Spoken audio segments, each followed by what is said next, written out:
Assalamualaikum warahmatullahi wabarakatuh.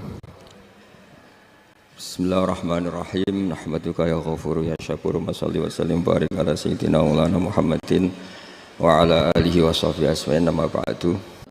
Banyak amalan yang menjadikan diampuni. Misalnya kafaratul majlis itu lafadznya agak istighfar. Subhanakallahumma bihamdik misalnya. Dan banyak imatatul adza anit thoriq. Misalnya Nabi pernah cerita ada seseorang yang nakal, kemudian gara-gara menyingkirkan duri di jalan yang ganggu orang lewat, kemudian Allah memaafkan. Ada yang dimaafkan karena ngombeni anjing, macam-macam lah. Kemudian ngombeni santri, macam-macam. Sehingga potensi kita dimaafkan itu tinggi sekali karena ada sekian amal yang itu menjadi sebab ridhanya Allah Ta'ala. Malah kalau dalam dunia wali itu ada seorang wali mau ngarang kitab, kemudian tintanya itu diminum lalat, dia membiarkan tinta itu sampai lalatnya sampai kenyang, kemudian gara-gara itu dimaafkan oleh Allah Subhanahu wa taala. Banyak sekali. Sehingga potensi kita dimaafkan tinggi. Terus turu dadi orang ngrasani wong enggak macam-macam lah. Iku ya insyaallah disepuro pangeran. Dadi ana wali, dadi wali mergo kakean apa? Turu ditakoki, "Kenapa kowe kok turu wong wali? Mboten siap roh donya, Gusti." "Kenapa?" "Donya wis rusak tok, patok mboten roh, Gusti." Lah iku ya mari swarga napa? Ya swargane wong turu ya kira-kira dot. Tapi jadi umat Nabi itu luar biasa. Makanya saya yang heran kalau ada orang alim bikin gerakan terlalu tenanan itu keliru, biasa mawon. Turu ku ya ibadah, wae agar gak zina, gak maling, wae agar gak nglakoni dosa gedhe niku sanggep bae napa? Ibadah. Karena tadi Rabbana la tu'akhidna in nasina wa akhtana. Terus Allah jawab na'am. Sehingga kiai-kiai itu takut orang itu lupa, terus dimodifikasi sedemikian rupa jadi wiridan. Tapi alhamdulillah kok banyak yang kritik. Jadi ya biar seimbang, no? Seimbang apa alam demokrasi. Jadi kalau lagi kecewa ambek sing kritik, mergo insyaallah rapati paham masalah usul ini. Karena satu-satunya cara supaya orang paham itu pancen yo dijak latihan bareng-bareng. Gak ngono wis malah ra paham blas. Ya tapi tadi ya semua itu resiko. Zaman Nabi Sugeng nek ana ibadah sunat dilakoni terus, Nabi yo duka, kuwatire dianggap wajib. Tapi nek ora dilakoni blas Nabi yo duka, wong sunat ora tau dilakoni. Jadi sudah alhamdulillah sekarang ana sing ngritik, ana sing setuju biar seimbang no. Wong padha ora pahame wae napa? Padha paham. Padahal makna ayat itu luar biasa. Rabbana la tu'akhidna in nasina wa akhtana. Terus kedua, Rabbana wala tahmil alaina isron kama hamaltahu alal ladina min qablina. Ya Allah, jangan beri beban kami sebagaimana Engkau memberi beban kepada orang sebelum kami. Dulu itu kalau ada orang yang salah, itu harus dibunuh oleh orang yang tidak salah. Liyaqtulal bari'u minkum al mujrimah. Supaya yang tidak salah membunuh yang salah. Sehingga ketika umatnya Nabi Musa menyembah anak sapi, ijel itu, apa kata Allah? Fatubu ila bari'ikum faqtulu anfusakum. Kamu syaratnya tobat harus saling membunuh, yaitu orang yang terbebas dari dosa itu membunuh yang tidak dosa. Masyhur itu. Terus Allah mengirimkan mendung yang pekat, terus gelap. Ketika gelap itu yang al-bari yang enggak dosa mengeksekusi yang dosa. Sekarang kan enggak, paling tangkap KPK. Berarti penjara mulai suka, sisa korupsi jake. Jadi penak lah pokoknya zaman akhir itu penak. Pemenang KPK ini mulai disoal, jadi aman lah. Sebuah sing bener di saja nih, sing bener ya pangeran. Misalnya rasa KPK lah, nak kita takwa ya rasa korupsi. Kalau KPK dilemahkan nanti yang korupsi marah. Lah masih orang KPK lah, nak kita di pangeran kan ya aman karena korupsi. Iku aneh-aneh wae. Iku wong mukmin kok bakas ngono. Pokoke sementing iku nek kowe wedi pangeran kan ra usah polisi, ra usah KPK, wis tetep ra usah dosa wong wedine mbek pangeran. Nah, kecuali ra usah pangeran ateis, iku masalah. Ya, tapi kan omongan ini gak populer, padahal bener. Nah, aneh. Jadi karep pemilu ngene, terbebas korupsi nek ana KPK, urip makmur nek ana menteri kemakmuran. Pokoke kabeh kuwi mbok gantungno pejabat negara. Mengane tau hitam jeblok, sak jeblok-jebloke. Misalnya rasa sejahtera, sare menteri sosial harusnya gini-gini. Ngono korupsi salah KPK. Ngono ana ora keamanan salah polisi. Senengane nyalahno wong. Gue sekali-kali nganggo tauhid. Nek ana adab iku mergo dosa yang sudah kelewat. Ya tapi kan gak mungkin ngomong bernegara gitu. Tapi atas nama iman bahasa kita seperti itu. Kalau atas nama bernegara emang kita butuh polisi, butuh tentara, butuh KPK. Tapi atas nama iman ya tadi kalau kita diberi sanksi Allah itu rata-rata dari bima qaddamat ya daga itu pasti ada salah yang pernah Anda apa lakukan. Ya, tapi sudah lah ini zaman sudah seperti ini. Sanut ya, anut umumnya wong akeh. Kalau terang nomale masalah hisab ya. Hasibu anfusakum qabla antu hasabu. Kamu menghisaplah diri kamu sebelum kamu dihisap. Misalnya saya sebagai ulama, tentu hisab terberat saya itu kitmanul ilmi, menyembunyikan apa? Ilmu. Karena ilmu kalau disembunyikan tuh bahaya sekali. Bayangkan di alam fisik. Misalnya ada orang berkebutuhan pada kemaksiatan, terus di situ ditulis bar, karaoke misalnya. Orang bisa ke sana karena ada tulisannya, ada WA-nya, ada alamatnya. Kemudian ketika Anda bisa Fathul Qorib, tidak ada tulisannya. Harusnya Anda juga nulis ahli Fathul Qorib, ahli Fathul Mu'in, nah, atau ahli Jaljalut, tulis saja. Ahli Primbon. Enggak apa-apa, tulis saja. Penerus Ronggo Warsito, tulis saja. Zaman gendeng, nara melok gendeng, rakeduman, tulis saja. Tapi barokahnya tulisan itu kan orang bisa tahu. Makanya kenapa banyak orang sufi yang sudah menyembunyikan diri wanaknya nakal-nakal. Karena dia disalahkan Allah, karena menyembunyikan ilmu. Saya itu orang yang senang tertutup, kecuali masalah ilmu. Saya mau mengajar terbuka seperti ini. Karena tadi, awal dari dikenalinya kemakrufan adalah dimaklumatkan. Awal dari dikenalinya keburukan juga karena dimaklumatkan. Betapa celakanya kalau kemungkaran dimaklumatkan sementara kebenaran tidak dimaklumatkan. Makanya Mbah Mun itu sampai berfatwa, Mbah Mun guru saya itu. Nak ono masjid ra ono menawarane Mbah Mun duka. Masjid kok ora ono menarane, wajib ono. Dulu saya iskal, kenapa menara jadi wajib? Tapi setelah saya tambah angan-angan, secara fikih jelas tidak wajib. Tapi coba bayangkan, misalnya ada bar lampunya tinggi, orang dari jauh tahu itu bar. Sehingga kalau mau maksiat misalnya ingin ke sana. Sekarang misalnya masjid gak ada menara nih, ada orang ingin sholat, ono masjid tahu orang. Jadi baru kayak ada menaranya kan? Tahu. Intinya semua kebaikan itu harus dimanarohkan. Makanya manaroh itu dari kata nur, dimenarakan, dari kata nur, dari kata dicahayakan, dimaklumatkan. Sehingga mulai dulu lama itu meskipun humul itu menyembunyikan diri. Tapi kalau masalah ilmu mereka membuka diri. Loh coba kalau misalnya ngaji seperti saya ini, saya tidak terang-terangan jadi orang alim. Sebetulnya nggak baik. Kalau kamu ujub, sombong, aku orang alim itu tidak baik. Tapi kalau kita kan tidak karena ujub tadi, harus memaklumatkan. Coba berapa bapak-bapak yang tertolong nyari bidan ketika istrinya hamil. Gara-gara tulisan karena yang nolong itu. Bidan.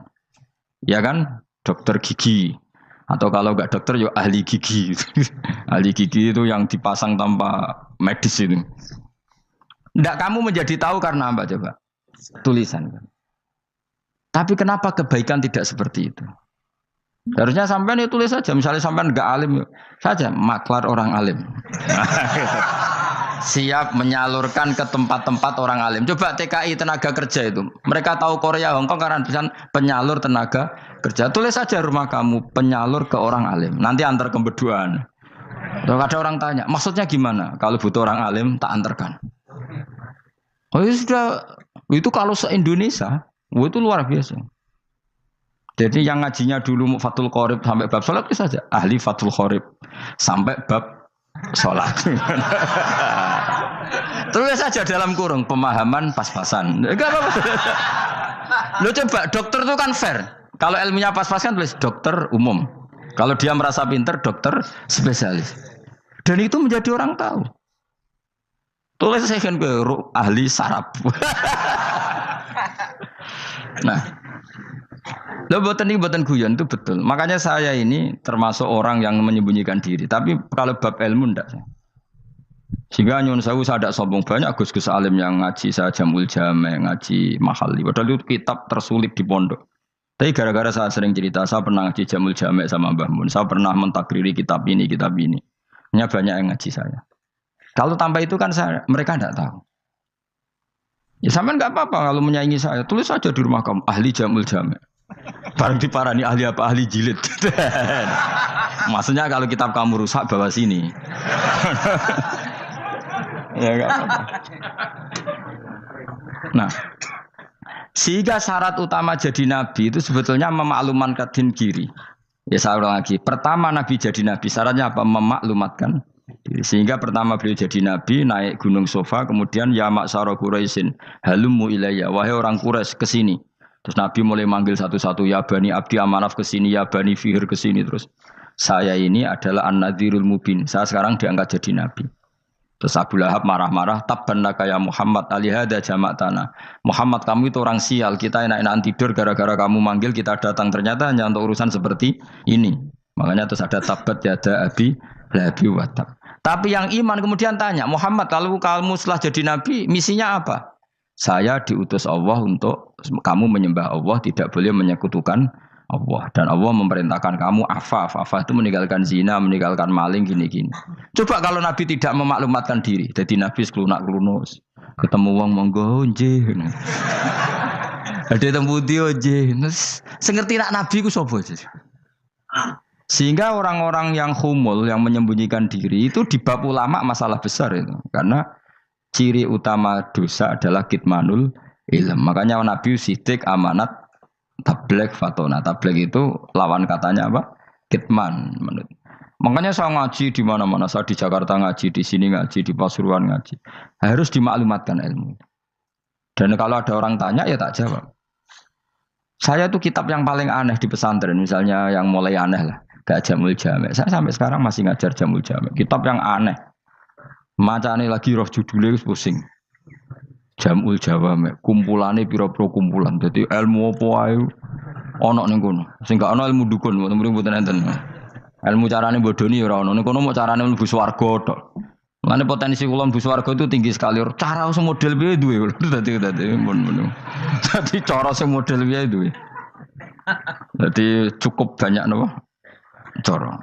Sampe nek ndek cara sitok ora mesti kula nu gak ada cara kathah. Dadi nek dari cara iki mentok ganti cara iki mentok. Ya terakhir paling gampang itu cara nganggo fadhole pangeran. Iku kena mbok tiru. Pokoke mbok swarga nganggo fadhole pangeran. Masalah utama kita sebetulnya itu. Makanya saya tidak pati cocok sama orang sufi itu. Kebenaran itu harus dimaklumatkan. Sementara orang sufi itu ingin menyembunyikan diri. Itu kalau untuk yang alim itu tidak bagus. Wong kita saja tahu itu dokter atau bidan karena tulisan. Ini bidan, ini dokter. Dan mereka jujur, dokter umum, dokter spesialis. Loh, coba misalnya di kota, kamu tulis saja penyalur kebaikan. Orang yang ingin mondok, pondok pilihannya ada, Sarang ada, Peloso, Lirboyo. Kalau saya ke sana gimana? Saya kenal Gusnya. Tak anter. Wan keren, juga ada penyalur. Kalau orang bisa tersalurkan ke Korea, ke Korut, ke Jepang karena tulisan, kenapa tidak banyak orang tersalur kebaikan karena tulisan? Gue orang mau kelunak orang jelas. Meskipun nanti ditawari orang, mesti dulu sih ahli takrib, mesti wong guyu, ahli fathul qorib sampai bab sholat. Tulis saja jujur. Maaf, tapi hanya sampai bab sholat. Tulis saja. Ada maafnya bareng, maaf. Tapi sampai bab sholat. Enggak apa-apa. Paling untuk wong sowan. Larian mau doa jenengan 2 tahun. Tapi ini bodohnya mau 3 bulan. Mulai ngaji ini untuk bab sholat. Enggak apa-apa. Loh itu dulu memang begitu. Rasulullah zaman Sugeng itu kalau ngajari santrinya itu balighu anni walau ayah. Maklumatkan ke kampung kamu meskipun 1 ayat. Banyak sahabat kalau ditanya ya tidak bisa karena ngajinya tidak hatam. Tapi ya terus gak apa-apa, kok tak soal Abu Bakar, tak soal Umar. Ditanyakan yang lebih pintar. Saking tidak pahamnya sahabat itu lucu. Ketika ada ayat waqulu wasrabu hatta yatabayyana lakumul khaytul abyadu minal khaytil aswad. Itu kalau mau tidur ya benar-benar bawa benang putih sama benang hitam ditulis dipasang di pintunya. Jadi kalau makan diinceng lagi. Kok masih belum kelihatan, wah masih boleh makan. Terus begitu. Kalau sudah mulai syuruk, mulai padang, wah berarti sudah imsak. Jadi karena makanlah dan minumlah sampai benang hitam terbedakan dari benang putih. Artinya kalau malam kan, dulu kan nggak ada listrik, nggak ada lampu. Berarti kalau benar-benar masih malam nggak terlihat, berarti masih boleh makan. Nanti terus dilihat gitu. Terus, ya sudah wakafnya di situ. Hatta yatabayyana lakumul khaytul abyadu minal khaytil aswad. Wakaf dulu. Terus akhirnya Kanjeng Nabi itu Piye kok umatku dadi masangi benang. Akhirnya Jibril teko. Ini makanya unik dalam ulumul Quran. Satu-satunya ayat yang diturunkan hanya satu kata itu ya ayat itu tok. Terus Jibril datang, Muhammad ayatnya itu kurang sitok. Minal fajr. Terus ditambahi minal fajr. Jadi minal fajr itu unik. Ada Jibril jauh-jauh dari langit. Iku mau nurun apa? Minal fajr. Makanya kalau kamu nanti dites, kalau ingin jadi dokter tafsir dites, ada satu kalimat yang diturunkan jauh-jauh Jibril ke bumi. Apa kalimat itu? Jawabannya minal fajr. Wis alim gue yakin nanti. Memang ikut tak? Masa itu? Mereka gara-gara sahabat itu terus masangi apa? Benang ngincang. Akhirnya minal fajr. Baru mereka tahu maksud fajar, maksud apa? Benang hitam artinya malam, benang putih artinya fajar. Sodik sudah menyingsing. Semenjak itu sudah ada benang-benangan karena jadi orang-orang ngono maksudnya iki kurang sithik terus turun apa? Minal fajr ya. Jadi nanti kalau sampean latihan tes jadi dokter apa? Tafsir. Ayat mana yang diturunkan hanya satu kalimat atau satu kata jawab apa? Minal fajr. Itu lolos langsung dokter. Pun pinter. Ya pinter ngerpek maksudnya ora digandeng. Lah nanti hubungan kita dengan Allah ya seperti itu. Sejauh mana kita memaklumatkan Allah, sejauh mana kita mengkampanyakan Allah. Saya berkali-kali bilang, saya kemarin kan di Korea, itu sebetulnya saya yakin hanya doa saya. Saya sering berdoa, ya Allah, Engkau dipuji di langit dan di bumi. Lalu kalau di bumi ateis, itu caranya kayak apa? Dulu saya itu terobati karena Uni Soviet setelah persemakmuran banyak menjadi negara apa? Islam. Berarti itu bukti bahwa Allah pun dipuji di bumi Uni Soviet. Lalu yang kayak Korea kayak apa? Ternyata betul Koreanya tetap ateis, tapi gara-gara diserbu wong Indonesia. 49.000 wong Indonesia ning Korea Selatan. Iku mbok gawe sing salat separuh, iku jek pira? 24, kira-kira ya selawe digawe 20.000. Ku 20.000 salat kabeh, tahlilan kabeh surwame. Lah kok sing ngritik tahlil muni sunah Rasul tok serami. Pokoke rame lah walhasil. Kita tahlilan wah itu enggak ada hadisnya. Gak apa-apa sing penting muni hadis sing sitok tahlil muni hadis ya ibadah, tahlil ya ibadah. Mbok lah soal kok bener ding totalan guri. Sing penting rame. Maksudnya sementing rame ngomong visi Islam. Kita Islam tahlil sitok Islam sunnah Rasul enggak masalah. Wong ape yakin bener saiki ya ora ono klarifikasi, tapi sementing kan kabeh ngomong tentang Islam. Artinya gini, Allah punya cara untuk supaya bumi Korea itu ada yang bertasbih bersujud. Mil'us samawati wa mil'ul. Allah tidak kurang cara. Golek wong kedonyan ditawarik ke sana demi uang, bareng wis ning kono dielingno pangeran. Segawe masjid, kontrak masjid macam-macam lah, masjid kontrakan ning Korea. Nang kene ra ono masjid. Pusing. Saya pernah ngisi di satu masjid itu, gambare pintu gerbangnya bukan salib kan. Ternyata tingkat 1 itu gereja, tingkat 2 bar, tingkat 3 masjid. Kadang ya kebalikan masjid, bar, gereja. Satu gedung. Jadi malaikat saya tidak tahu lewatnya gimana itu. Nggak tahu itu cara lewat gimana. Karena malaikat bagian rahmat itu nggak bisa dia lewat salib. Tapi dia harus menulis ganjaran yang sholat. Nggak tahu saya lewatnya dari mana karena itu. Ya tentu dia punya cara lah, tapi yang jelas ya agak bingung ini gimana. Itu pernah yang tingkat 2 itu bar pas aktif. Ada santri yang ya pekerja imannya pas-pasan. Kalau nanti gus badhe Jumatan, mlebu bar pas aktif wae wong ayu. Meh wera Jumatan. Mergo mau tingkat 2 bar, tingkat 3 masjid. Itu ono khutbah yang barnya tetap main, ada bar yang masjidnya tetap khutbah. Itu masuk bar. Sudah Jumatan apa ning kene wae.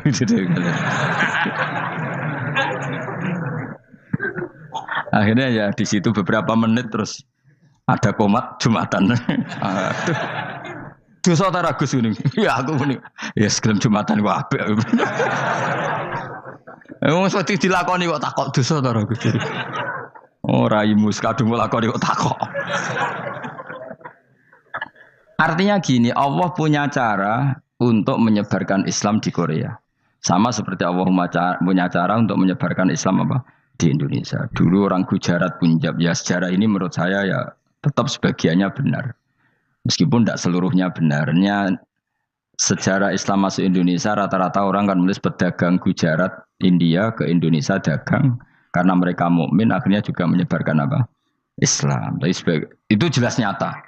Meskipun tidak semuanya seperti itu karena ada yang dibawa Yusuf Baros itu yang muridnya Sayyidina Ali. Terus juga ada yang dibawa beberapa habaib dari Yaman langsung ke Indonesia kayak yang di daerah Tuban itu kan langsung Habib-habib dari Samarkand langsung ke mana?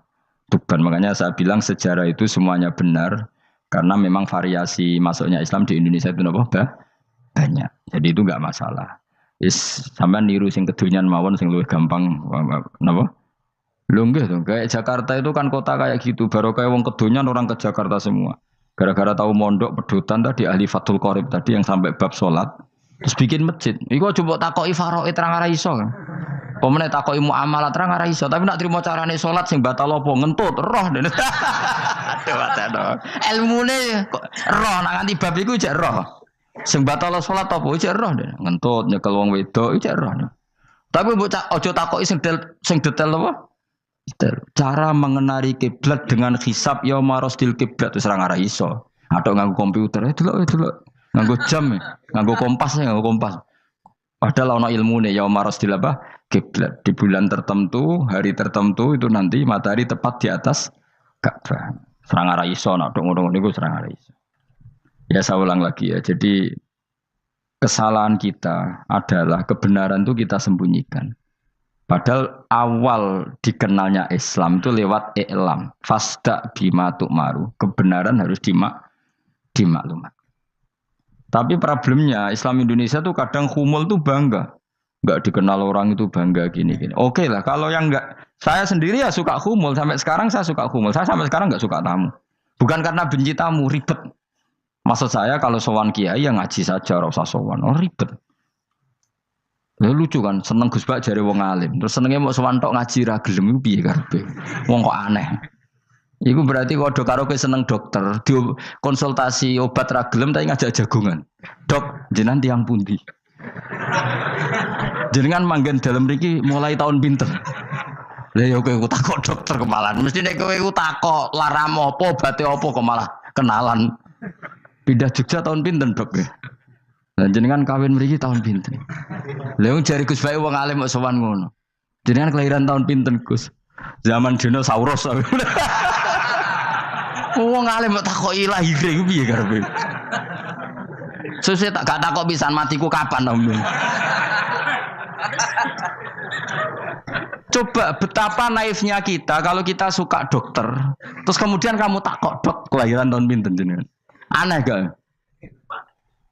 Nak kowe seneng dokter mergo mau konsultasi berobat ya ngomong saja apa yang kamu butuhkan. Nak kowe seneng wong alim yo ngaji titik. Nah kowe misalnya seneng artis, delok konser artisnya takok kelahiran tahun piro. Gak penting artis ayu mbok delok seneng wis sudah gitu aja. Ora wong alim yo ngono ngaji seneng. Ini kadang wong Jawa lucu, seneng wong alim sowan terus takok-takok. Aneh, iku dudu obatno ngono, yakin.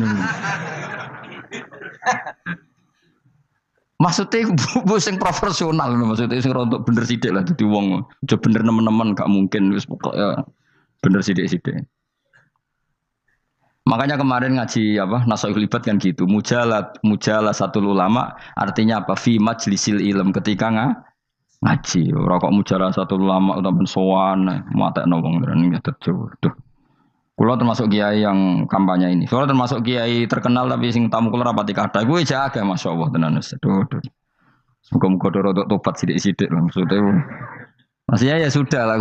Ya tadi hubungan wong alim ya sudah ngaji. Kalau hubungan sama dokter ya tanya konsultasi apa? Medis.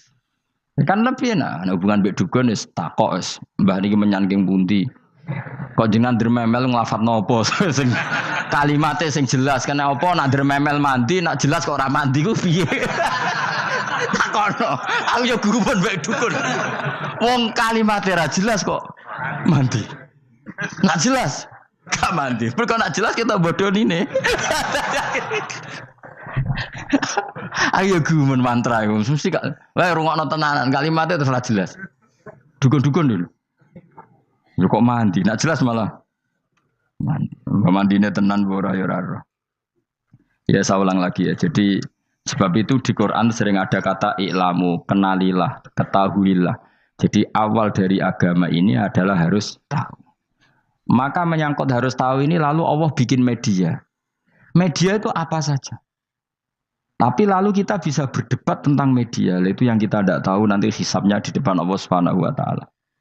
Saya sampai sekarang itu nggak tahu, nggak pernah bilang halal, nggak pernah bilang haram. Misalnya gini ya buat ini dengerin ya. Di Korea ini sering teman-teman cerita. Ada beberapa majikan yang baik sama umat Islam, yang bekerja-pekerja Muslim. Itu kalau dipamiti sholat, Pak majikan saya mau sholat. Sholat itu apa? Mereka bilang dengan bahasa analogi di Korea. Pokoknya sholat itu sembahyang. Ketika sholat itu ditanya sama orang Korea, loh kamu itu sembahyang kok tidak ada patungnya? Karena pengetahuan mereka yang namanya sembahyang itu ada patungnya. Ada yang baik, apa sekalian tak belikin patung? Jadi wong Islam pas sholat tuh didelok ngarepe dhuwure kok gak ono patung. Ono sing ape sujud tuh digambarno salib. Mergo dekne denger-denger kalau karena tidak tahu Islam itu apa. Sementing ada personifikasi Tuhan. Ada lagi ini yang agak ngeri. Ada pegawai Garuda karena dia agak terpelajar waktu sholat dia sholat sama krunya di mall. Itu langsung security mall nelpon polisi. Ini ada ritual teroris gitu. Jadi sholat itu dianggap mukadimah sebelum ngebom. Jadi ritual. Pertanyaannya adalah karena mereka tidak pernah ngerti sholat itu kayak apa. Dan kadang-kadang orang ngerti bahwa sholat itu adalah ritual umat Islam itu lewat media. Media itu bisa berita, bisa dokumenter, bisa apa saja. Kita tidak pernah tahu cara Allah mengertikan. Seperti kita tidak pernah tahu madzhab Mu'tazilah, tahunya itu dari kitab-kitab ahli sunnah wal jamaah. Coba kita semua misalnya tahu madzhab yang aneh, Mu'tazilah, Jabariyah, Qadariyah, itu dari kitab mereka apa dari kitab ahli sunnah? Dari kitab ahli sunnah. Maka bisa saja informasi keburukan itu dari orang baik dan informasi kebaikan dari orang buruk. Kita tidak pernah tahu. Karena ini yang bisa ngelola hanya Allah Subhanahu wa taala. Tidak bisa, kita tidak bisa, hanya Allah yang bisa. Maka perdebatan Ahmad bin Hambal dengan Haris al-Muhasibi itu seperti itu. Misalnya gini, tak kiri contoh. Haris al-Muhasibi itu orang alim allamah. Dia ahli sunnah mandat, pokoknya ahli sunnah sekali. Dia mau ngarang kitab tentang dia menentang Mu'tazilah, menentang Qadariyah, menentang Syiah. Terus setelah mau ngarang kitab, ditanya sama Imam Ahmad, ya Haris, kalau kamu ngeritik Mu'tazilah, awalnya gimana caranya kalau ngarang kitab? Ya saya cerita pendapat mereka dulu, lalu saya saya tentang. Imam Ahmad guyu-guyu. Bukankah setelah kamu cerita mazhab mereka plus argumentasi mereka, jangan-jangan pembacanya sudah tertarik. Pas kamu nentang, kamu sudah dianggap gawe-gawe. Karena kadung tertarik. Saya tak contoh wae, misalnya gini, kowe sekarang rasa bareng dadi wong soleh biasa wae. Aku ono gambar wong wedok montok tak tulis, hindari ini. Kira-kira dia mau hindari apa gambare? Enggak jawab ya, kira-kira lho. Sing mbok nikmati kata hindari apa? Sing mbok eling-eling kalimat hindari apa gambare? Kira-kira. Padahal tulisannya apa? Hindari bahaya ini. Bahaya ndi terus didelok. Terus sing dieling-eling ora hindarine tapi sama. Pendapat Mu'tazilah itu ada yang menarik. Misalnya gini, menurut Mu'tazilah, seseorang masuk neraka ya karena amalnya, masuk surga ya karena amalnya. Apa artinya kalau masuk surga karena fadli Allah? Lalu gunanya amal apa? Mungkin pembaca kan tuh, wah ini proporsional ini. Gak ada ahli sunnah, jadi bus warga mereka fadli pangeran. Kok enak? Lalu gunanya amal apa? Padahal dia tahu pendapat Mu'tazilah itu dari kitab itu, kitabnya orang ahli sunnah. Gak pernah tahu kita. Ya saya ulang lagi. Itu kan ibarat kayak KUHP. Kamu baca KUHP draft, terus kamu cocok. Kamu mesti nyalahkan yang demo. Atau baca buku selebaran orang demo, kan terserah kamu. Kamu kan punya akal, kan tetap milih. Tetap milih. Problemnya kata Imam Ahmad itu, ketika kamu menceritakan pendapat Mu'tazilah, bisa-bisa orang itu kadung tertarik. Ketika mulai kamu tentang, orang itu gak tertarik sama penentangan kamu. Berarti kamu ikut menyebarkan Mu'tazilah. Sama seperti tadi. gambar perempuan yang agak jorok tadi sebetulnya tak tulisi kata hindari. Padahal Ruhin gak tahu eling wong wedok gara-gara tak kei gambar hindari bahaya ini malah jadi eling. Ora eling tulisane eling. Nah, hakikat saya ini penyebar kata hindari apa penyebar gambar itu? Coba. Lalu status saya ini pengedar gambar itu apa pengedar kata hindari? Lah iya yang mengedarkan kata hindari tapi yang mengedarkan. Nah, sama sekarang pertanyaannya, kalau kamu ngarang kitab anti Mu'tazilah itu sebenarnya pengedar mazhab Mu'tazilah apa penentang? Ya pengedar juga karena umat tahu dari kitab kamu. Dong toh. Lah ya mulane ku dadi perdebatan, kok kaya iya kaya ora. Juga tuh gale gini misalnya, kamu jangan milih presiden yang dari militer, itu pasti keras, tegas, terus kaku. Ternyata pembaca itu wataknya militer. Lu cari yang begini, pusing kan kamu. Agak suka presiden sipil, nggak tegas. Padahal kamu nulis itu untuk menggiring orang milih presiden. Jangan milih yang militer, pasti tegas, nggak demokratis, nggak nerima pendapat. Ternyata pembacanya suka saya punya pemimpin yang tegas. Habis kamu kan? Yang tahu hati orang itu siapa? Makanya ketika kitab Ahli Sunnah dipenuhi dengan cerita-cerita madzhab Mu'tazilah, itu sebetulnya kamu itu pengedar apa penentang? Itu pertanyaan Ahmad bin. Akhirnya Imam Haris Al-Muhasibi bilang gini. Enggak maksud jenengan itu ngelarang apa dukung. Pokoknya mergo mangkel. Dari Imam yo aku pokoknya ngomong ngono ae pokoknya. Terus akhirnya Imam yes nang ngoten ketok arahe jenengan mboten sedo ngarang mboten sedo ngarang. Makanya Haris Al-Muhasibi akhirnya enggak mengarang kitab itu. Dia sebenarnya pernah rencana Kitabul Firaq fil Islam. Dia mau ngarang kitab kelompok-kelompok dalam Islam. Ya coba mau apa coba. Misalnya kamu bela tahlil nasibnya juga seperti itu. Hujahnya tahlil, ini gini. Terus hujahnya penentang tahlil. Yang bisa mengendalikan pikiran pembaca siapa? Ternyata dia tertarik sama pikiran penentang. Lucunya yang menceritakan kamu, pengagum tahlil. Kan tidak pernah tahu. Mana nak cari ceritanya Mbah Mun itu lucu. Mbah Mun itu mondok Lirboyo. Itu di Bandar Kidul wakai wong ayu. Itu dulu babanya Mbah Mun itu ada yang suka orang sana sampai nikah orang sana juga pulang ke sarang. Itu diantara mbah-mbahnya Mbah Mun. Suka perempuan sana terus nikah sana nggak pernah pulang ke sarang. Nah, Mbah Mun itu lahir dari adiknya, pokoknya dari keluarga dari saudara yang nggak pernah pulang dari Bandar. Diwasiati mun nak mondok ujo geman dolan ning Bandar Kidul. Gua akeh wong ayu. Akhirnya malah penasaran. Justru kalimat itu yang menjadikan maksudnya aku ajune nganti sepiro kok nganti mbahku katut kan malah akhirnya penasaran. Lare kata Mbah Mun tak angen-angen bener Imam Ahmad bin Hambal. Maksudnya itu kalimat itu pancen ribet. Kalimat itu ribet pancen. Coba milih mana coba? Jong ojo geman moro pasar opo lah nang daerah kono. Ono opo? Bahaya kan.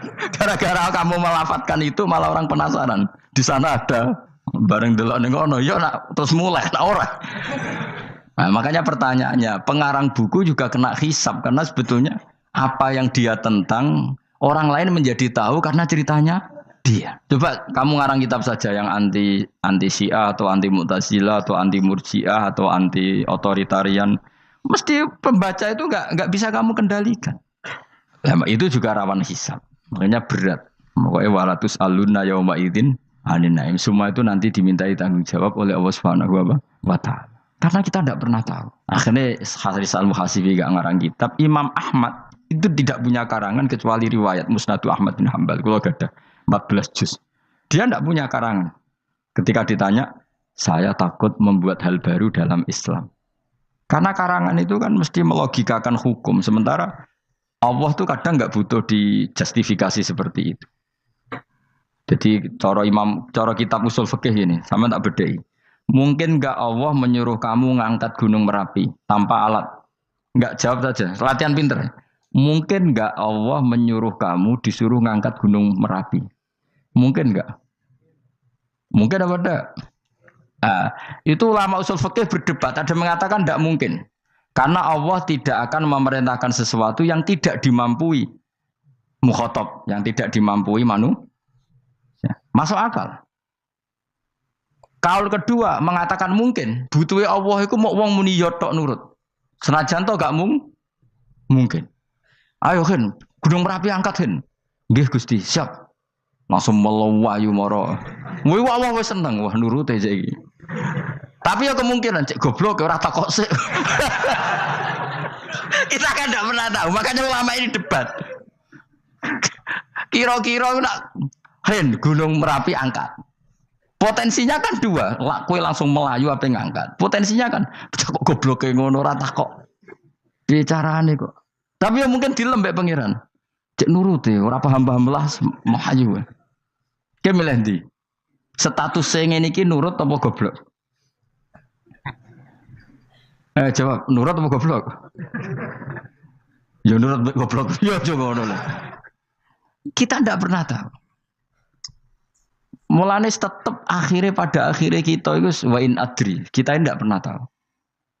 Tapi kita tahu bahwa semua ada hikmahnya. Makanya kadang orang alim itu bilang saya alim, kadang bilang saya tidak tahu. Maksudnya kita tahu Allah memerintahkan pasti ada hikmahnya, tapi kita tidak tahu maksudnya apa. Ya sudah seperti ini. Akhirnya dunia ya sudah seperti ini. Ya kadang ngerti, kadang orang ngerti. Ya sudah biasa ya. Kalau kita tak tahu sesuk isih urip to ora. Mungkin jawab ya. Munir roh iku nyatane yo koyo roh. Munir roh yo ora roh nak mati. Mulane sudah.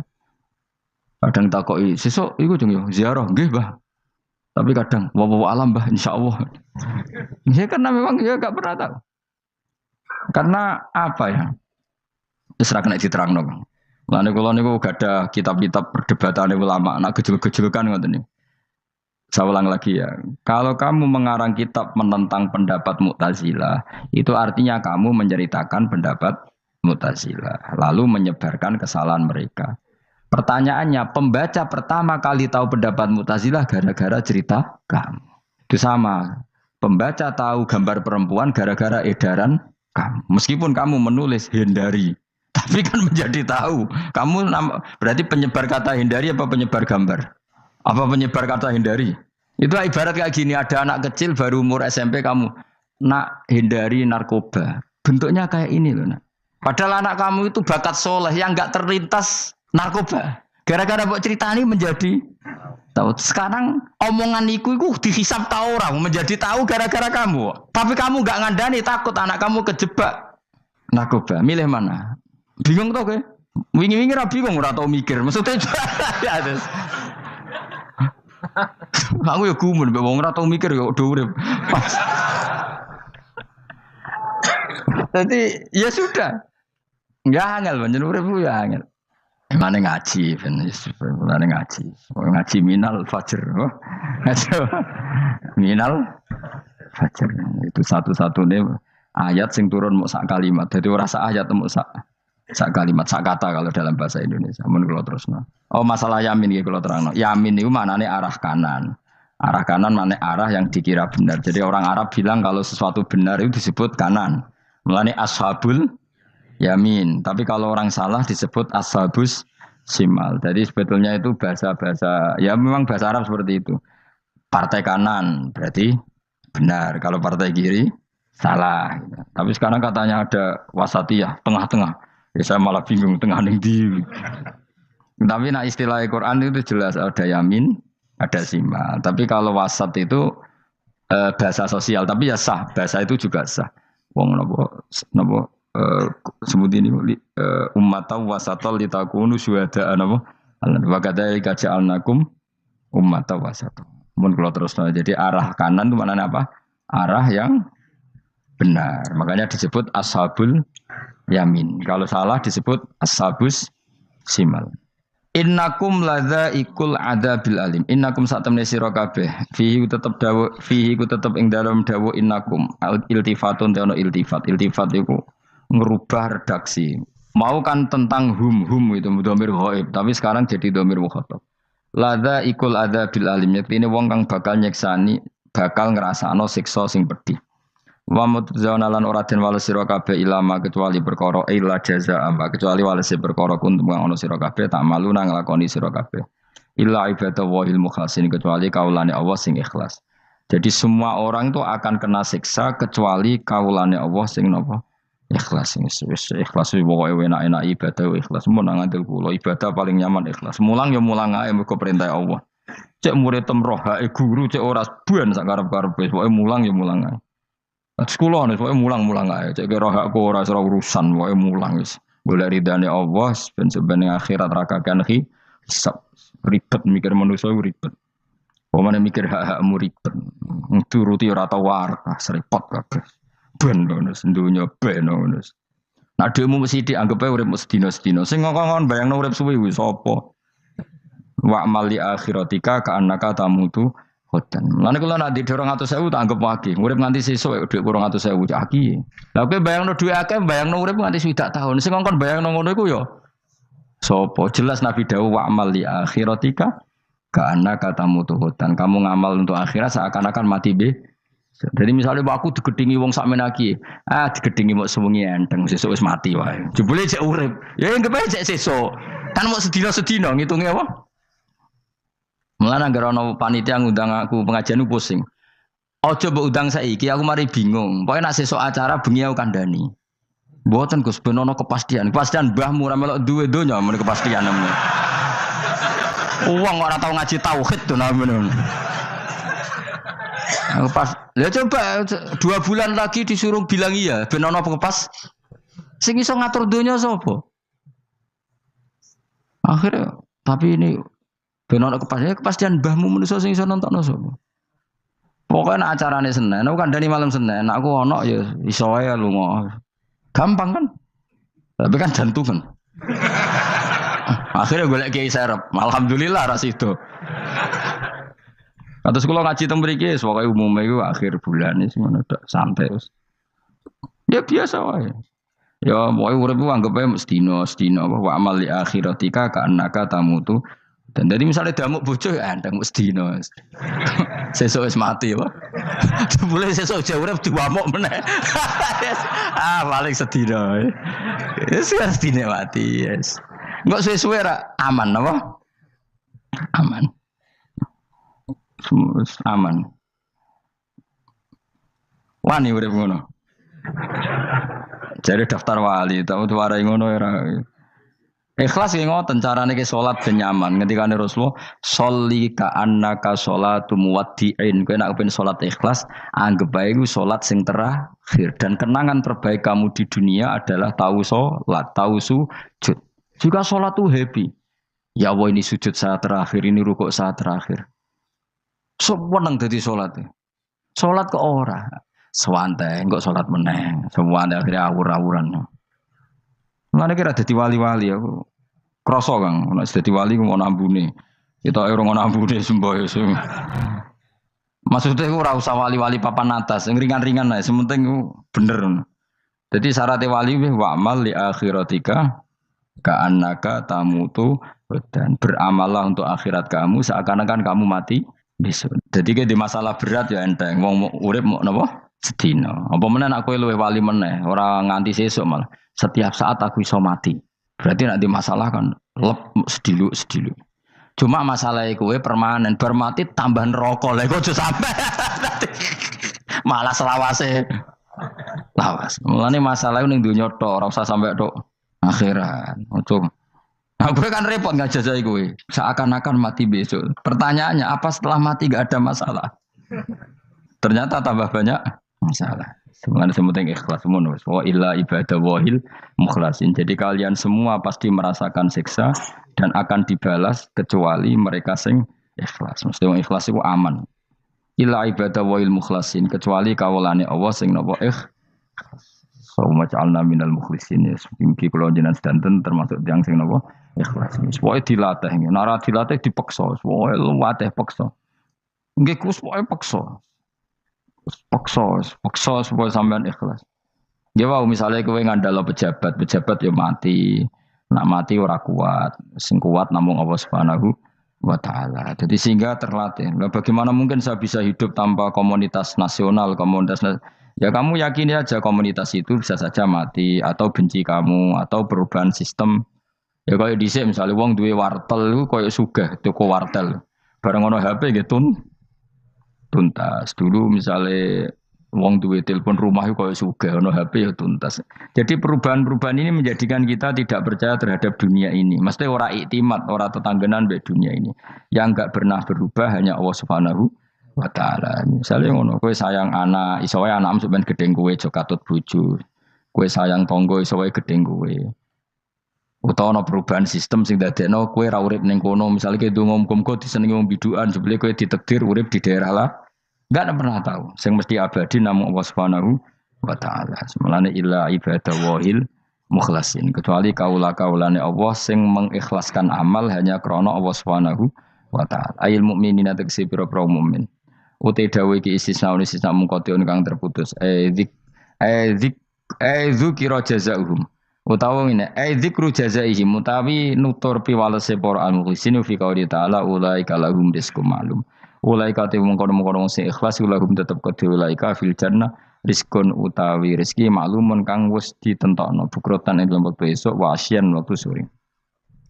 Rupane rezeki apa fawakihu iku pira-pira buah-buahan badalun dadi badal au bayanun utawa menjelasno rezeki maring rezeki. Bahwa tekang aran fakihah utawa wa utawi arisku ngrupa fawakih ma perkara. Yuk kalau kang den pangan apa mata lagi dan krono enak-enakan lali hifdzi sihatin. Ora kok krono jaga kesehatan. Jadi ning swarga iku mok sifate pakanane mung go enak-enakan tok, ora ana makanan pokok. Mergo makanan pokok kowe mangan beras ning Indonesia kan go ketahanan fisik. Sementara di surga tidak perlu ketahanan karena dijamin fisik kamu abadi. Paham, bisa ulang lagi ya. Kalau di dunia kan kayak butuh mangan pokok supaya mempertahankan fisik. Karena fisik kamu rawan rusak kalau tidak makan makanan pokok. Sementara di surga fisik kamu tidak mungkin rusak sehingga tidak perlu makanan sing pokok. Kabeh sifatnya makanan mau gue enak-enakan tok. Ora perlu lali hifdzi sihatin, ora perlu gue jaga kesehatan. Mergo li anna ahlal jannati krana sak temene penduduk swarga iku mustaghnuna semugih kabeh an hifdhiya sangking jaga sihah bi khalqi atsadihim sebab gawe jasad ahli swarga digawe lil abadi krana selawase lawas. Jadi kamane di surga kamu tidak perlu mikir obat, tidak perlu mikir pakanan yang menguatkan karena fisik kamu sudah didesain abadi. Jadi butuh makan itu hanya menunjukkan untuk kenikmatan. Jadi kamane ada semuanya itu demi kenikmatan, tidak demi menjaga ketahanan. Karena tubuh kita pasti sudah tahan karena didesain lil abad untuk selawase lawas. Wahum haliuti ahlul jannah iku mukramun den mulyakno kabeh bisabillahi taala kelan ganjarane Allah taala. Maksudnya kelan ganjaran sing diaturno oleh Allah Subhanahu wa taala. Fi jannatin ing dalem swarga kang penuh nikmat. Ala sururin ing atase pira-pira napa bayang utawa pira-pira napa singgasana mutaqabilin hale adep-adepan kabeh. Layar ora ningali sapa badun sebagian wong akeh kofa badin ing sitoke sebagian sing liya. Jadi kamane ahli swarga iku ora ana wong ngungkur-ungkuran lho. Dadi semua kalau ketemu madhep ora kaya ning Jawa. Nek ora cocok mungkur. Iku ning donya, nek ning akhirat wis kabeh ketemu wani madhep. Artinya wani madhep gak ada masalah. Cara wong Jawa kan ngoten. Wong iku diutang aku, nak ketemu ora madhep. Wong iku tau bodoni aku, nak ketemu ora madhep. Di Jawa itu kan bahasa itu sudah benar. Orang itu punya utang saya sehingga kalau ketemu saya tidak berani tatapmu muka. Nah di surga itu kalau ketemu berani tatap muka, artinya apa? Antar mereka tidak ada masalah sama sekali. Yutofu dan iderno atau diidarno alaihi mengatasi ahlul jannah ya ala kul dan saben-saben suci minhum sangi ahlul jannah apa bikasin kelawan gelas. Wa ta'al kasu alina iku ada bisa robi klan ono isine minumane kasu. Min mainin saking arak sing seger. Min khamrin tegese arak ya jadi kang lumaku opo ikhla khomer ala wajil ardi ing atase bumi jabani bumi kan haril mak kaya dene sungene banyu. Dadi arak diharamno ning donya mergo soben dihalalo ning akhirat. Dadi malah ana ancaman sing ngombe arak ning donya ora bakal ngombe teng napa akhirat ya kecuali kalau mau tobat. Bedoa terputih asad tegese banget apane badan putih minal laban dibanding susu. Ladatin terenak eladi dah tegese enak li syaribin kudu sing ngombe. Bi khilam bi khamri dunya kelan beberitani arak dunya fa inna khamrat dunya iku karihatun ora nyenengno ing dasyurbi nalikane dinombe. La fiha ora ana iku tetep ing dalam khamrah. Haulun utawi dadekno mabuk ma tegese perkara yahtalu kang iso ngilangno apa maukul lahum ing akale wong akeh. Arak-arak di akhirat nanti itu tidak arak yang memabukkan. Walahum lan ora ana te ahlul jannah anda sing arak yunzafuna iku didadekno mabuk sapa ngake fathiza wa kasra minna sabasyarif wa anzafa yaskaruna tegese dadi mabuk sapa ngake utawa yusiruna dadi mabuk sapa ngake bi khilafi khamri dunya hal berbedane arak dunya. Jadi mereka ngombe arak tapi tidak mabuk. Mereka punya bidadari banyak tapi ora selingkuh, ora darani zina. Mulane ning donya ora usah zina, sampeyan ning akhirat ana widadari akeh. Wayu ora usah bayarno, wis ayu. Ora cerewet, ora njaluk blonjo supaya penak lah. Ning donya serapati ayu njaluk blonjo ngomel aduh ribet. Mesti bojomu ora bojoku. Wa indahum qasil. Tapi ngalami kabeh ora apa-apa, sunnatullah napa? Ben seru menapa? Tapi sepi lho, omah esuk ora ono ngamuk sepi, tapi angen-angen ya bener. Ben napa? Omah iku hidup. Omah iku napa? Wa indahum qasiratut tarfiin. Wa indahum lan iku ana ing sanding ahlul jannah qasiratut tarfi utawi bidadari sing pandangannya itu terbatas. Manane habisatul ayun tegese mau membatasi pemandangan ala azwajina ing atase bojone bidadari. Dadi ning swarga bojomu ayu enggak pernah memandang cowok lain, gak kepikiran delok wong liya. Ora usah mbok takono, nek ning donya piye Gus? Dadi takono dhewe kowe takono. Wong sing alami kowe kok takok aku. La yang durna ora ningali sapa kok para widadari la ghirihim maring liyane bojone li husnihim krana apike bojone mereka indauna ana ing sandinge widadari. Dadi widadari ku didesain mok roh gantenge wong ku mok bojone tok. Nek ora wong liya mbok ketok opo pokoke roe ku nek sing apik ya bojone tok. Nek ning donya piye coba takokno. Nek ning donya kan bojom sering istighfar. Nah nasibe aku wis untuk bojo ngene wis ngono terus. Sampai ngandani anak sing perawan ngene, "Nduk, kowe buka-buka aja ngalami koyo aku." Matane wong tenan. Muji bojone wong liya ora tau gelem muji bojone dhewe. Lah nek takok, "Lah kok ngono, Gus? Kowe lau tekem ya ngono." Ndek bojo iku ngeluh. Lah iya akhirnya diwales pangeran bojomu untuk kowe ya. Lha kowe dhek lakonan ngono. Wah, tangga kabeh bojone ayu kok aku tok sing bisa terusno dhewe-dhewe. Wae kabeh dihisab dhewe-dhewe. Dan widadari kelakuannya orang ngono ya, membatasi matanya hanya untuk suaminya karena mereka tidak pernah melihat kebaikan selain suaminya. Nah lagi di bojo ngono berarti min ahlil jannah. Dia mau cuancang ning kamar iku bener ora wong liya. Ben sing ganteng kowe tok jan sing lanang kowe tok. Tapi dianggap wong stres ya. Kena undang-undang saiki penjara. Ngajak bojo ra gelem kok peksa wae napa? Iku mesti bojone ayu sing akeh mlebu penjara. Nek bojone elek kan padha ra gelem.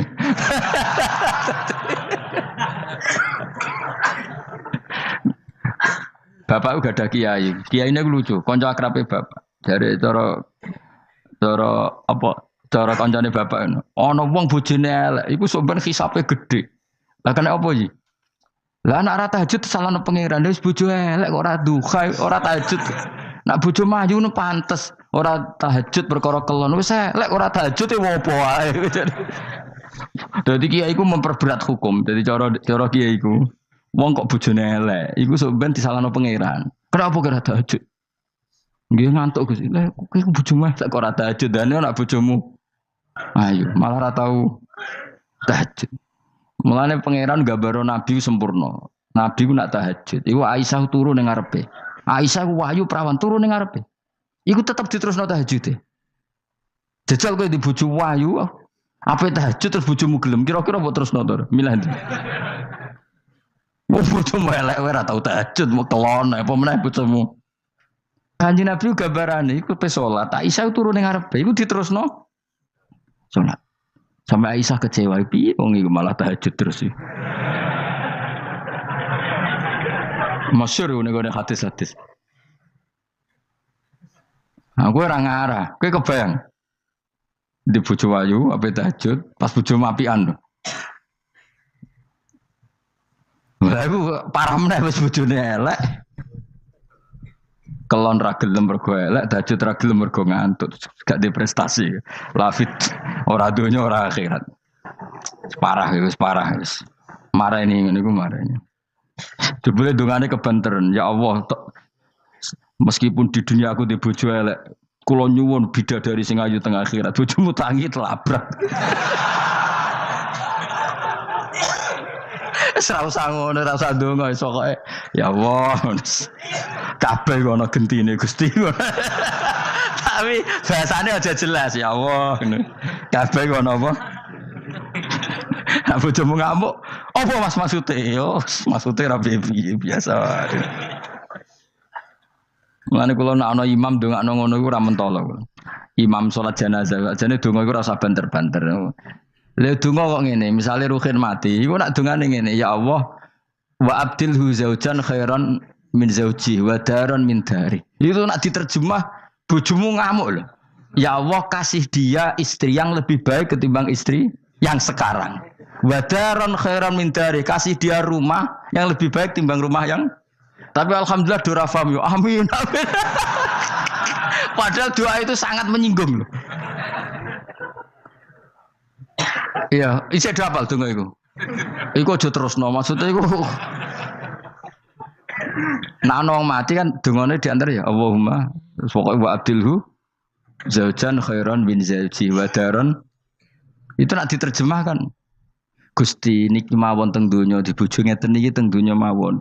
Genti nggih Gusti teng akhirat. Kan artine ngono. Apa wa abdilhu digenti tambah Gusti kok. Tukar tambah maksudnya Gusti. Jadi wong ra paham barokah. Amin amin. Nah kula mboten ate maca donga niku. Langsung badaron khairon min dari. Mergo nak zaujan kadang sing wedok isih nangis. Cek muni amin amin wah perkara gitu. Maksudnya donga iku ya ora ngono, tapi terjemahane kan ngono, wa abdilhu zaujan khairon. Maksudnya gini loh.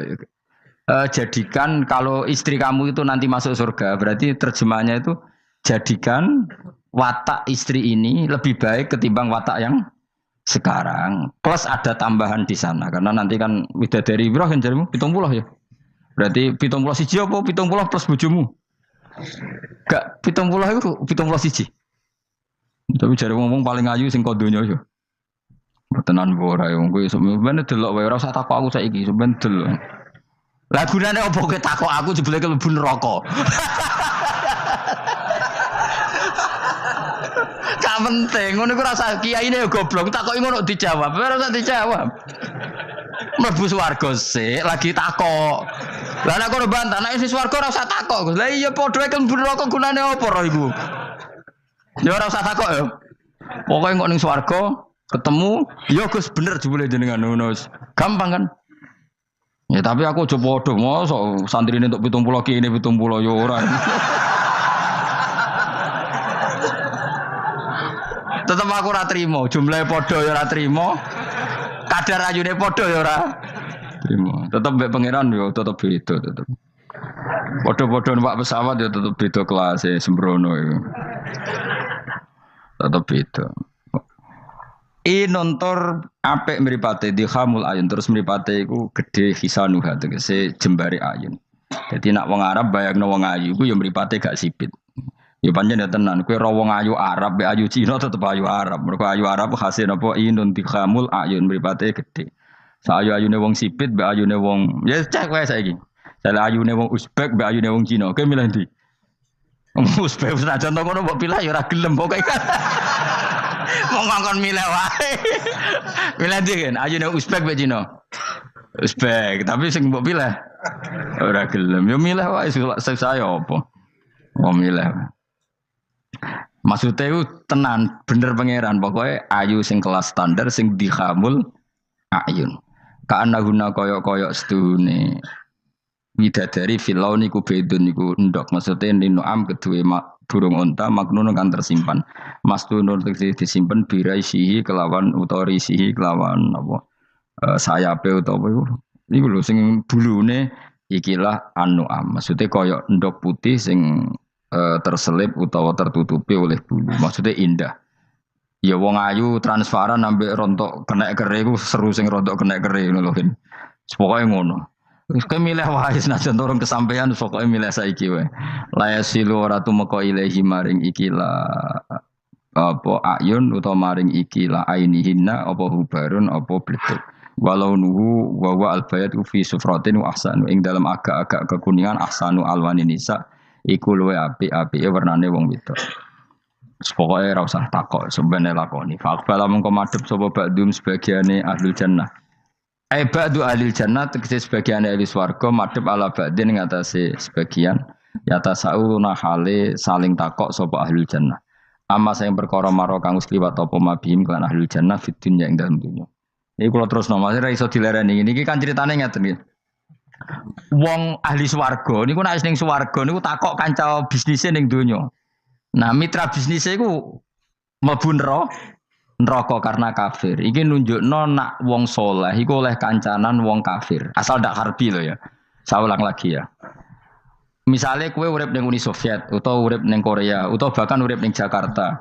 Kan bisa saja mitra bisnismu ini orang kafir. Tapi dia perlakuannya ke kita baik. Urusan profesionalitas kerja juga apa? Baik. Singkat cerita, ketika di dunia aku sempat misalnya kayak dijak dugem gak gelem, dijak zina gak gelem, terus dijak maling gak gelem, terus si kafir tadi ngomentari ngene, kenapa kayak ra gelem zina, ra gelem maling? Ya kita nanti kan dibangkitkan, dimintai tanggung jawab. Terus dari sing kafir gak tenan ngono iku. Mosok orang mati mau dibangkitkan lagi. Nah, ketika perdebatan zaman di dunia terus mbok akhiri, ya wis karwane sok mben. Nah, ternyata kalimat sampean karwane sok mben mbek Allah diwujudkan ketika kamu nanti masuk surga. Kowe takok, ya Allah saya beri hak ketemu teman saya yang berdebat sama saya. Singkat cerita, kamu dikasih lorong sama Allah untuk ketemu dia. Kancamu wis ning neraka. Dadi ku nunjukno wong nek ora kesampean dendame gak lega iku manusa. Wis manusa wis ngono kabeh. Sampai ning swarga iku nek ora kesampean dendam, akhire ketemu ning neraka. Piye saiki kowe mbek aku bener ndi? Nyatane aku saiki ning swarga. Kowe kan sing ngomong nak aku wis mati iku ora iso tangi meneh. Nyatane aku saiki tangi. Tangiku ning swarga kowe neraka. Bar ketemu kabeh lega lagi dibalekno ning swarga. Lha wis disebut fal yaumal ladzina amanu minal kufari yadhakun alal araiki yang zurun hal suwibal kufaru makanu yafalun. Jadi nanti kamu yang punya teman-teman di masa lalu dikai kursi dilunggono ndure neraka, tapi sudah diatur mbek pangeran sedemikian rupa supaya kowe ora ceblok. Tapi nek aku milih ora usah jajal jah, mau tetep wis milih. Artinya nek kowe dendam ku dituruti mbek pangeran. Misale ana wong sing ning donya kok ngojang ngaji tak entuk apa? Kowe cek mangkel diomongi ngono. Terus kowe baru kayak ngaji jalan mlebu iku ora lega nek gak ketemu wong iki. Lah repote jebule ketemu wong iki swargane sak dhuwure kowe. Wah ya. Repot. Akeh-akeh ora insyaallah ora. Nek sing nyai insyaallah ora bakal swarga sak dhuwurmu. Tapi ya nek umat Nabi muga-muga di sepuro. Nek dhuwure takoki, lho ketemu aku kok swarga sak dhuwurmu. Bariku aku gebutun terus istighfar. Sementara ke bar tanya dedam terus, mulane swarga ndek. Karena ngono ya repot to. Tapi intine ning ayat iki iku ana wong soleh kancanan wong kafir. Zaman ning donya sering dinyek nak sampean ra ono hari kebang. Lah iku wong sing mukmin mlebu swarga iki gak lega sedurunge mengkonfirmasi ulang ketemu koncone sing zaman ning do dan iku ambek Allah diberi hak. Napa diberi? Hak iki disebut apa? Fal yaumal ladzina amanu minal kufari yadhakun alal araiki yang zurun hal suwibal kufaru makanu ya falen pun jeng terus nokola ko iluminum gak diterangno ora iso ngakhiri pokoke ngono sok ben terusane kola ko iluminum ini kanali kori. Saya itu pemuja Allah yang serius. Sampean ya pemuja Allah tapi kan kadang kurang alim. Saya ini pemuja Allah serius. Saya itu kalau ngaji ya ngaji biasa belajar itu sering nangis seneng. Misalnya saya baca tadi Miftahul Jannah la ilaha illallah. Lung kunci kok dikasihkan. Kita ini masuk neraka gak pantas, enggak bawa kuncinya kok masuk gitu. Harusnya kita ini masuk surga, kita kan pegang kunci surga, gak pegang kunci neraka. Maka aneh kalau kamu masuk neraka itu aneh. Coba kita pegang kunci surga apa kunci neraka? Tapi kadang teman saya suruh neraka ora ono kuncine. Karena tidak ada pintunya. Terus saya bilang, kamu kok tahu? Memangnya mau ke sana kata saya. Saya tidak punya rencana tahun neraka. Dan saya meskipun guyon itu serius. Bedanya orang alim sama ndak itu di situ. Kalau orang alim itu guyon itu masih benar, masih serius. Coba saya bacakan ayatnya. Ala inna auliya Allahi la khaufun alaihim wa lahum yahzanun. Terus lahumul busyra fil hayatid dunya fil akhirah. Artinya kalau mungkar nangkir dengan penampilan garang gitu, berarti ada ketakutan apa enggak? Ada. Padahal ciri utama walinya Allah tidak ada ketakutan. Makanya itu termasuk dalilnya Sayyid Muhammad, tidak semua orang alami seperti itu karena wali-wali itu la khaufun alaihim wa lahum yahzanun. Wah anak kiai ketemu karena kerja wedi wedek. Iku dreseke ora kok pertanyaan tok nek konan santri piye. Lho isen wis kiai dihanjuti mungkar nakir. Malu gak kira-kira? Mesti pelengane konan santri piye. Nak jawabannya gampang karena pernah ngajar tauhid. Makanya Sayyidina Ali ini ceritanya ada di kitab Nurul Dholam. Sama lihat di kitab Nurul Dholam karangannya Syekh Nawawi Banten. Itu Sayyidina Ali itu ya, andekan orang biasa mungkin ya agak-agak hasut, tapi ini wali gak boleh kamu katakan hasut. Dia itu mangkal sama Umar. Orang kok setiap orang pernah dibentak. Apa dia berani bentak Munkar Nakir? Penasaran dia. Bagaimana kerengnya Umar itu berlanjut enggak gitu kira-kira. Akhirnya minta, ya Allah saya minta kasaf. Ya karena yang minta Sayyidina Ali karena mau wajah dituruti sama kasaf. Dilihat Sayyidina Umar pas meninggal itu. Jadi hasud itu ya kadang penting asal baik. Loh betul bahasa Kanjeng Nabi kadang la hasada illa fisnaten. Itu Nabi bahasakan ya hasad. Gus Verson aja yang nafsirkan ghabthah itu kan gaya-gayanan sebagai ulama. Aslinya Nabi ngendikannya itu la hasada illa fisnaten. Ulama yang ganti itu namanya ghabthah. Wong Nabi sendiri nyebut hasad kok kamu tafsiri ghabthah. Ya hasad ya hasad. Udah enggak usah ditawil-tawil pokoknya gitu. Kalau sampean enggak percaya enggak apa-apa. Kok gitu aja kok repot. Karena sampean enggak percaya kemungkinannya dua. Satu enggak ngerti. Dua sama-sama alim. Kan dari awal kalau sama-sama alim kan laisa li alimin ayuqallida aliman akhir. Kita enggak perlu saling mengikuti. Ngapain hasud? Biasa aja. Akhirnya Sayyidina Ali kasar. Pas Umar bangun, setelah mati kan bangun, setelah meninggal bangun. Munkar Nakir datang dengan perang yang sangat garang. Itu digambarkan Sayyidina Ali matanya itu kal kidril ghali. Kayak apa? Kendil yang apa? Menganga. Wah, seru. Sayyidina Ali senang, paling takut ini Umar. Senangnya bukan main. Wah, ini mesti takut Umar. Biasa. Ternyata enggak, Umar malah bangkit. Woi, Munkar Nakir ya. Kamu tahu menghadapi siapa?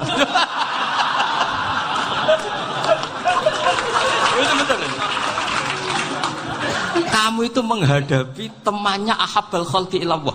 Yang diandalkan temannya bukan dia. Kamu tahu yang kamu hadapi, saya ini teman kekasihnya Allah. Jadi boleh kamu mengandalkan Mbak Virjon. Tapi nanti resikonya Munkar Nakir tanya, itu Virjon siapa? Wah itu masalah kan. Makanya syaratnya wali itu harus ma'rufun fis sama. Di langit sudah populer. Makanya dulu ada orang yang saking seninya Abdul Qadir ditanya apa saja jamnya Abdul Qadir Al-Jilani. Itu aman karena beliau populer. Makanya program kita harus populer dulu di langit. Oh, itu nanti kalau dicatut oleh santri-santri nggak apa-apa. Kalau nggak populer nanti dicatat, itu siapa? Masalah ini. Umar itu yang dibanggakan itu, kamu tahu saya siapa? Ya enggak tahu, saya ini temannya kekasihnya Allah. Temannya Muhammad, iya Muhammad Rasul. Wah mikir, waduh, repot. Loh di dunia aja gitu kan, temannya presiden, temannya panglima, apalagi ini temannya Sayyidul Awalin wal Akhirin. Di dunia aja bilang temannya presiden, menteri, orang sudah takut, apalagi ini temannya Sayyidul Awalin. Yang Munkar Nakir terus konfirmasi sama Allah, gimana ya Allah ini ngadepi. Sebetulnya yang diandalkan itu temannya, bukan dia. Wah, akhirnya sama Allah dibilang, ya Bu, ya sama seorang seperti itu Bu yang sopan. Terus semenjak itu Munkar Nakir itu nggak selalu berpenampilan seperti itu sangat. Jadi semoga itu konsisten sampai nanti. Jadi kamu kalau ingin nggak takut Munkar Nakir jadi wali dulu. Karena syaratnya tadi hanya wali sing la khaufun alaihim wa lahum yahzanun lahumul busyra fil hayatid dunya fil akhir. Jadi orang itu kalau ngaji itu harus khatam. Jangan semuanya kena pertanyaan. Dan kalau semuanya kena pertanyaan nanti repot. Kalau Nabi Muhammad ditanya waman Nabi juga. Nabimu siapa? Lu kan terus jadi aneh. Jadi makanya ngendikane Sayyid Muhammad semua ulama lah. Enggak ada am kecuali ditaksis. Kecuali sifatnya Allah. Misalnya bikulli syai'in alim ya benar-benar bikulli syai'in. Tapi kalau am semuanya pasti ada taksis. Meskipun dalam muhawarah muhadasah biasa. Misalnya contoh gampang, istri kamu baru seneng kamu, Mas nak pengen apa-apa iku lapor aku, gak apa-apa Mas, mesti aku seneng gak sampean lapor. Iku dia aku pengen wayo. Langsung jare apa wae. Mesti apa wae maksudnya kecuali itu gitu. Padahal kalau ngomong, Mas sampean ingin apa saja tak dukung. Sampean bilang, kepengin iku wayo. Kira-kira disetujui apa enggak? Sama seperti kita kalau punya teman akrab, wes nang omahku gak apa-apa, anggap ya omahmu dewe. Terus mlebu-mlebu kamar.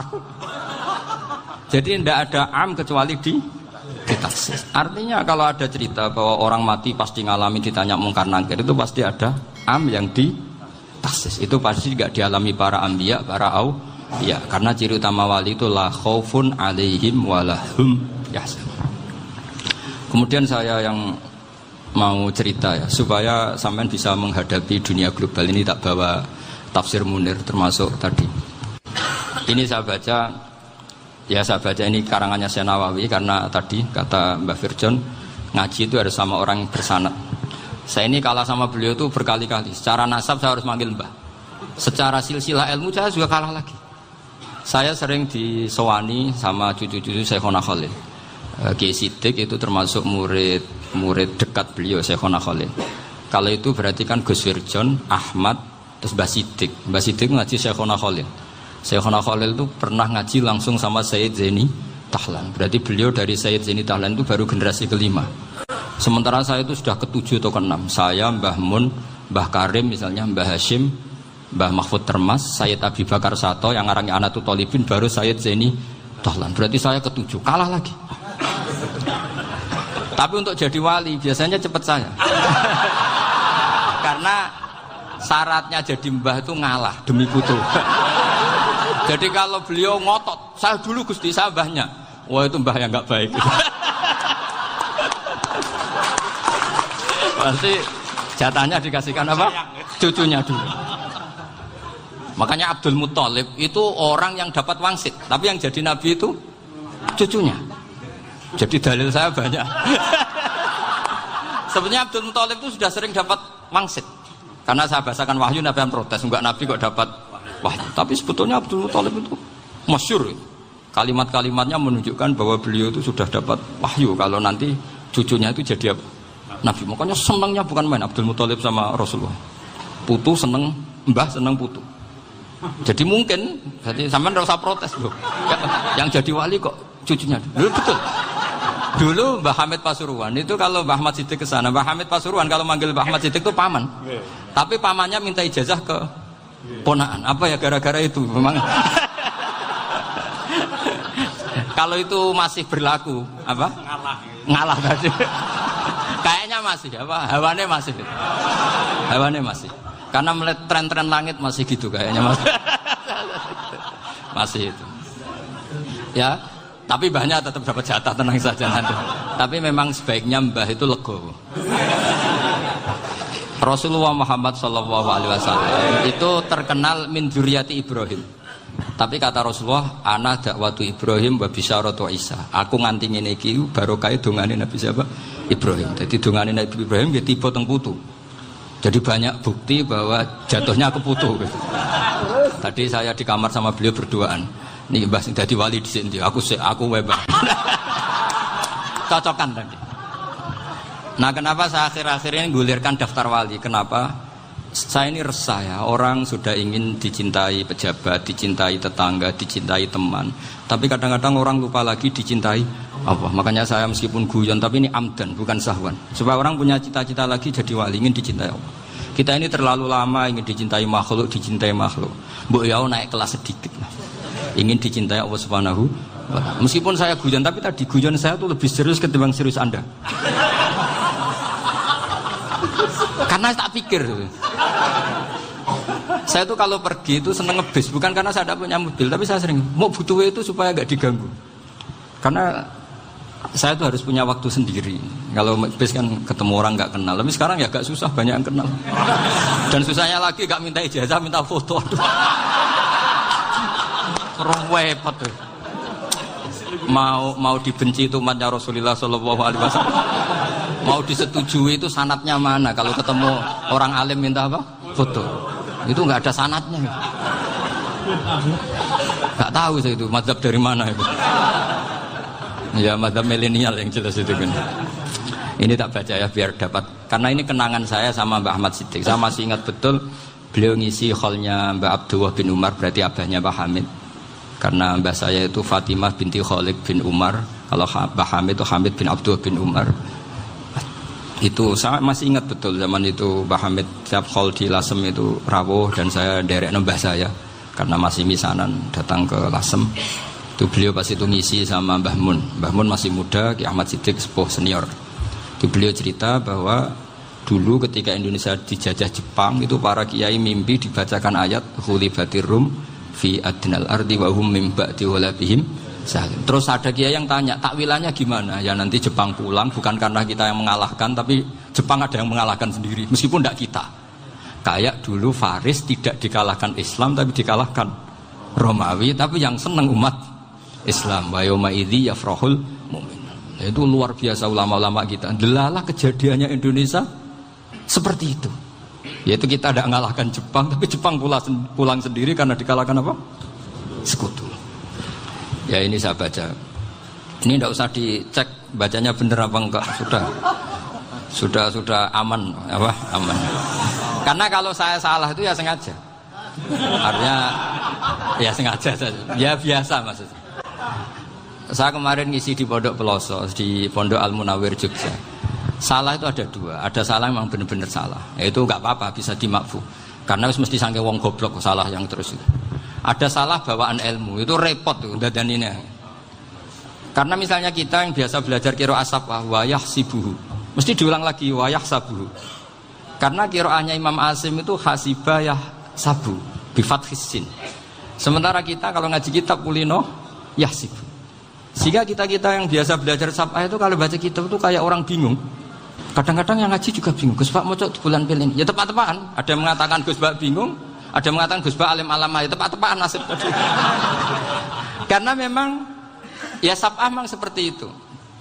Misalnya kufuan. Kufuan itu Imam Asim baca kufuan. Tapi beliau punya murid namanya Syu'bah. Itu kalau baca kuf'an.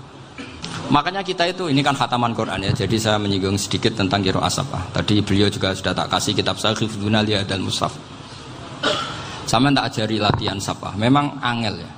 Makanya yang nggak bisa itu wong pinter. Sudah tahu angel ya nggak usah diteruskan kan. Orang menghindari barang angel itu pinter apa goblok? Pinter. Berarti wong goblok pinter. Saya tuh makanya sama orang goblok tuh respect. Jadi orang alim tuh angel apa gampang? Angel. Menghindari barang angel pinter apa goblok?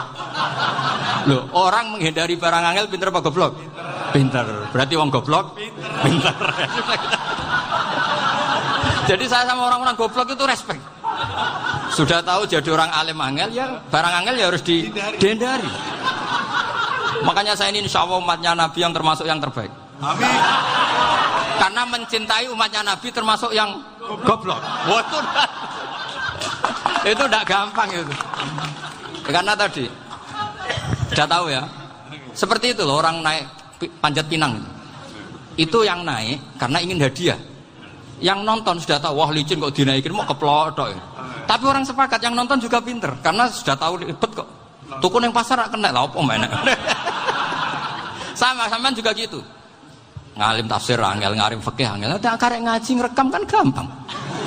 Itu pinter apa goblok? Pinter. Iya. Makanya kula niku mbok burohno ngono tok. Saya tadi dinasihati Mbak Firjon muga-muga hati saya selamat. Saya itu meskipun kata orang banyak, muhibbin saya banyak, tapi saya insya Allah tidak riya. Saya itu pakai kitab namanya Tasbidul Fuad, itu karangannya Sayyid Abdul Al-Haddad. Ketika beliau punya muhibbin banyak ditanya, bagaimana ya Habib Anda menjaga hati Anda? Jamnya Sayyid Abdul Al-Haddad itu unik. Innama azzamu Allah. Mereka itu sebenarnya menghormati Allah, cuma butuh sarana, dan itu saya. Jadi saya tahu sampean semua itu mencintai Quran, mencintai sunnah Rasul, mencintai hadis-hadis Rasul. Cuma sampean kan karena nggak paham, terus manfaatkan saya. Jadi sebenarnya saya ini korban. Korban. Jadi saya mau riak gimana? Korban kok mau. Bangganya di mana tuh? Coba sampean misalnya ngaji tafsir, belajar sendiri kan susah. Terkitnya susah, maknanya susah, bahkan beli kitabnya kadang tidak kuat. Loh, untuk jadi alim tafsir itu kan harus beli kitab. Loh, saya sering belajar kitab itu jutaan. Tafsir Tobari, saya pernah beli kitab Fakhrur Razi itu berapa coba? 27 jilid. Karangannya Fakhrur, belum karangannya ulama modern, Imam Sa'rawi. Itu berapa jilid? Itu jutaan. Saya kemarin juga dihadiahi kitab Pak Quraish Shihab namanya Faidul Bari fi Syarhil Bukhari. Pak Quraish Shihab yang terkenal. Dia sering diskusi sama saya. Saya ngasih hadiah beliau ngasih hadiah saya. Oh itu harganya nggak kuat. Tidak kuat kadang di Indonesia nggak ada coba. Dan sama orang hebat menghindari kesulitan itu. Nah, kesulitan itu sebab ngaji ikut, kalau nggak paham dirukok rekamannya sudah gitu. Pinter mana sampean sama saya? Pinter sampean kan?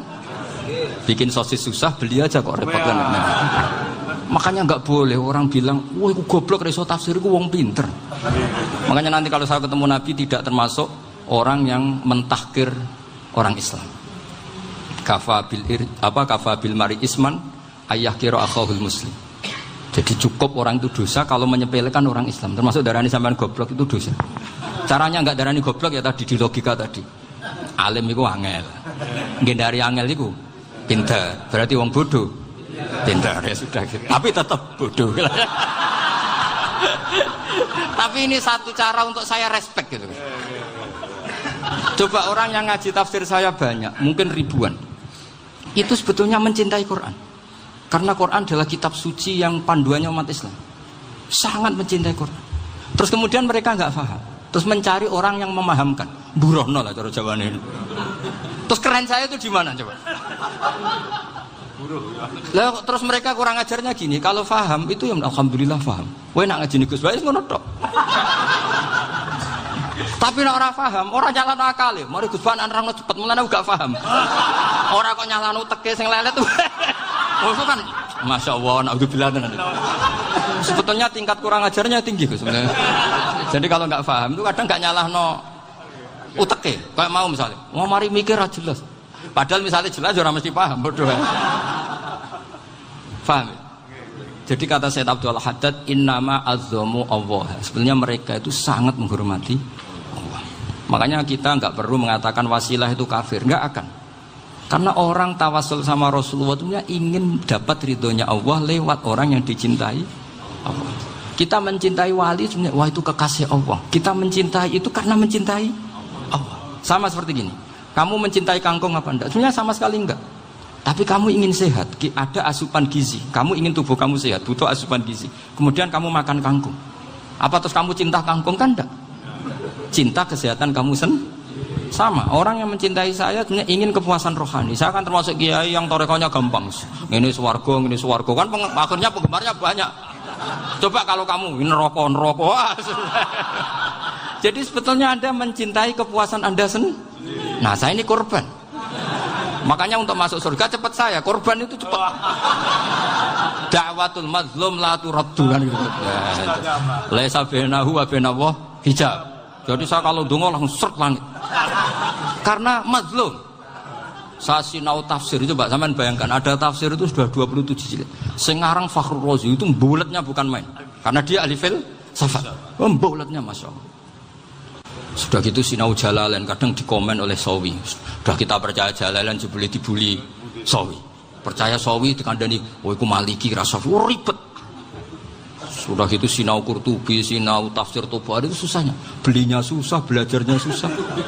Padahal saya punya keluarga, punya istri, punya anak. Bayangkan kalau istri saya rewel kayak istri sampai. Wah itu. Tapi alhamdulillah enggak. Sama sekali enggak. Allah sudah milihkan, wah ini bahaya kalau punya istri rewel. Imam Sibawai itu kitabnya banyak, tapi yang terbukukan hanya kitab Sibawai. Karena beliau kalau sudah belajar lupa istri. Hanya pas beliau di pasar, kitabnya dibakar semua sama istrinya. Karena dianggap saingannya. Ternyata yang dicerai tidak kitabnya, malah istrinya. Itu Imam siapa? Sibawai. Tapi alhamdulillah kitab saya nggak terbakar, aman. Saya teruskan ya. Jadi untuk menjaga riya dilatih innama azzamu Allah. Sebenarnya mereka itu menghormati. Sehingga wasail-wasail itu sebenarnya nggak pernah jadi subjek pelaku utama, tetap Allah. Sebab itu kata Sayyid Muhammad, kamu kok mengatakan wasilah itu kafir itu gimana? Ketika innallaha qad ba'atsa lakum taluta malika. Tolut itu ya manusia. PD-nya itu apa? Inna ayata mulkihi ayyatiyakumut tabut fihi sakinatum mir rabbikum wa baqiyatum mimma taraka alu Musa wa alu Haruna tahmiluhul malaikah. Jadi beliau PD itu kalau bawa sunduk semacam peti sakti, sing di situ ada baqiyatum mimma taraka alu Musa wa alu Haruna tahmiluhul malaikah. Ya kayak semacam jimat. Tapi saya bukan mensyariatkan jimat enggak, karena nanti banyak penjual yang pembohong juga gitu loh. Cuma cerita, kamu tidak usah mengatakan kafir. Dulu Tolut PD-nya kalau bawa sunduk semacam peti kesaktian yang di situ ada baqiyatum mimma taraka alu Musa wa alu Haruna tahmiluhul malaika. Sehingga Khalid bin Walid meskipun beliau sahabat dan menyaksikan wajah Rasulullah SAW, itu bawa sya'aratun min sya'aratihi Rasulullah SAW, bawa rambutnya Nabi. Perang kemana-mana itu diletakkan di pecinya. Nanti sampai tanya lagi, masa pakai peci Khalid bin Walid ini? Wah panjang, sampai itu repot. Sampai tak warai ngaji usul fikih. Usul fikih itu kalau ngaji itu ada istilah tangkihul manat. Ini mestinya wilayah yang kita bisa berdebat sama Mbah Firjon. Dulu itu musuh saya karena saya makili Anwar, beliau makili Peloso. Tapi tahu-tahu kalah tua terus saya mengundurkan diri.